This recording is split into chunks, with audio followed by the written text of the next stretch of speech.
Palopo ini dulunya bernama Ware yang dikenal dalam epik Lagaligo. Nama Palopo kini diperkirakan mulai digunakan sejak tahun 1604 bersamaan dengan pembangunan Masjid Jami Tua.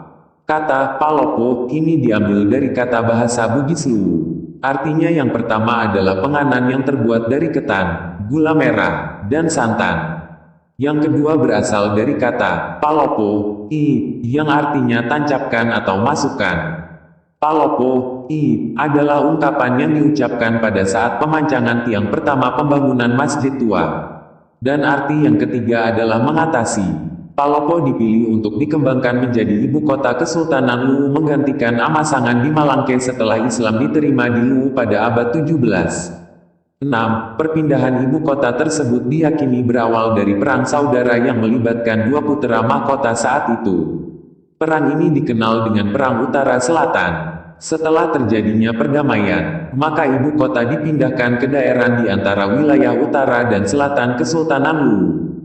6. Kota dilengkapi dengan alun-alun di depan istana, dan dibuka pula pasar sebagai pusat ekonomi masyarakat. Lalebata menjadi pusat kota kala itu. Dalam kajian M. Irfan Mahmud, pusat kota ini melingkar seluas kurang lebih 10 hektar, yang meliputi Kampung Amasangan dan Malimongan. Dalam perkembangannya, maka perlahan-lahan Palopo meluaskan wilayahnya dengan terbukanya kluster kampung tingkat kedua, yakni Surutanga. Luasan wilayah kluster kedua ini sekitar 18 hektar, dan diyakini dulunya menjadi pemukiman rakyat dengan aktivitas sosial ekonomi yang intensif.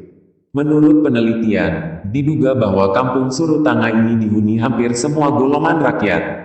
Dengan lokasi yang dekat dengan pantai dan areal persawahan, maka sebagian besar masyarakat Surutanga saat itu bekerja sebagai nelayan dan petani. Pada konteks awal perkembangan Palopo ini, batas kota diyakini berada melingkar antara Makam Jera, Surutanga di selatan, Makam Malimongan di sisi barat, dan Makam Raja Loku di utara Sungai Boting. Perkembangan Palopo kemudian dilanjutkan dengan tumbuhnya Kampung Benturu sebagai kluster tingkat ketiga seluas 5 hektar. Pemukiman Benturu kala itu dilingkungi benteng pertahanan yang terbuat dari tanah menyerupai parit. Tinggi rata-rata dinding benteng 2 meter dan lebar rata-rata 7 meter. Panjang benteng tidak kurang 5 km menghadap pantai. Benteng ini disebut Benteng Tompotika, yang bermakna tempat matahari terbit. Lokasi benteng ini diyakini berada di sekitar kompleks perumahan Beringin Jaya. Kala itu, dalam areal benteng ini terdapat jalan setapak sepanjang 1.500 meter yang membujur timur barat. Namun demikian, Kampung Benturu ini diyakini tidak sezaman dengan Surutanga dan Lalebata.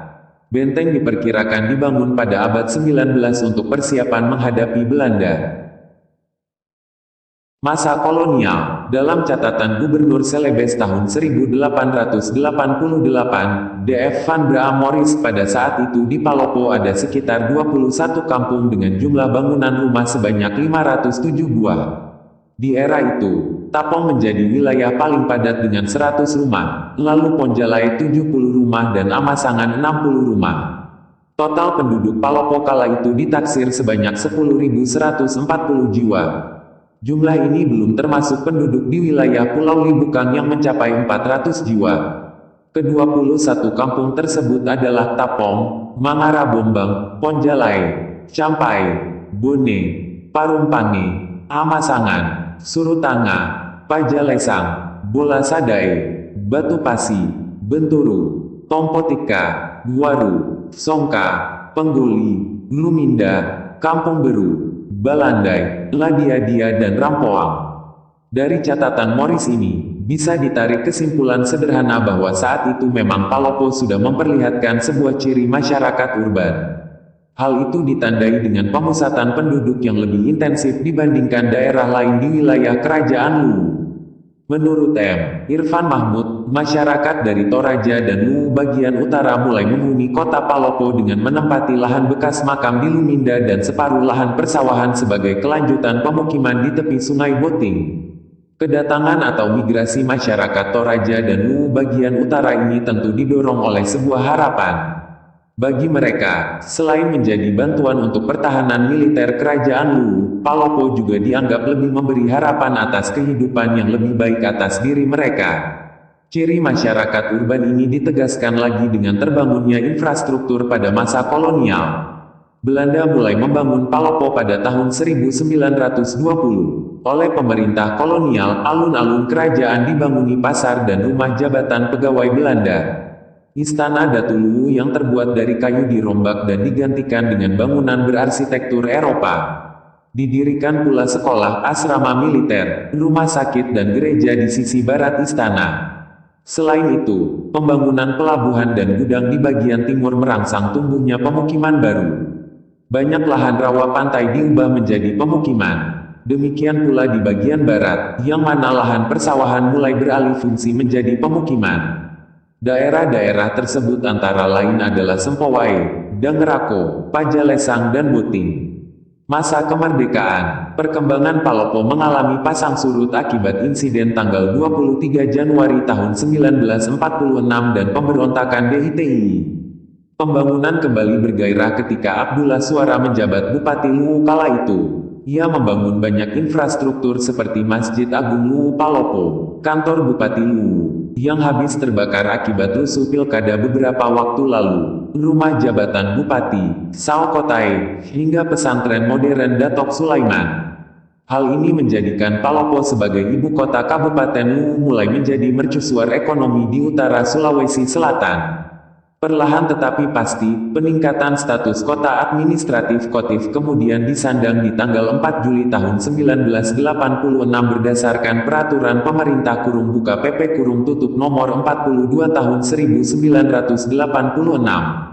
Seiring dengan perkembangan zaman, tatkala gaung reformasi bergulir dan melahirkan UU nomor 22 tahun 1999 dan PP nomor 129 tahun 2000, telah membuka peluang bagi kota administratif di seluruh Indonesia yang telah memenuhi sejumlah persyaratan untuk dapat ditingkatkan statusnya menjadi sebuah daerah otonom. Ide peningkatan status Kotif Palopo menjadi daerah otonom bergulir melalui aspirasi masyarakat yang menginginkan peningkatan status kala itu, yang ditandai dengan lahirnya beberapa dukungan peningkatan status Kotif Palopo menjadi daerah otonom Kota Palopo dari beberapa unsur kelembagaan penguat seperti Surat Bupati Luwu nomor 135/09, Tapem tanggal 9 Januari tahun 2001 tentang usul peningkatan status Kotif Palopo menjadi Kota Palopo. Keputusan DPRD Kabupaten Luwu nomor 55 tahun 2000 tanggal 7 September tahun 2000 tentang persetujuan pemekaran, peningkatan status Kotif Palopo menjadi kota otonomi. Surat Gubernur Provinsi Sulawesi Selatan nomor 135/922, Otoda tanggal 30 Maret tahun 2001 tentang usul pembentukan Kotif Palopo menjadi Kota Palopo. Hasil seminar Kota Administratif Palopo menjadi Kota Palopo. Surat dan dukungan organisasi masyarakat, organisasi politik, organisasi pemuda, organisasi wanita, dan organisasi profesi. Disertai dengan aksi bersama LSM Kabupaten Luwu memperjuangkan Kotif Palopo menjadi Kota Palopo, kemudian dilanjutkan oleh Forum Peduli Kota.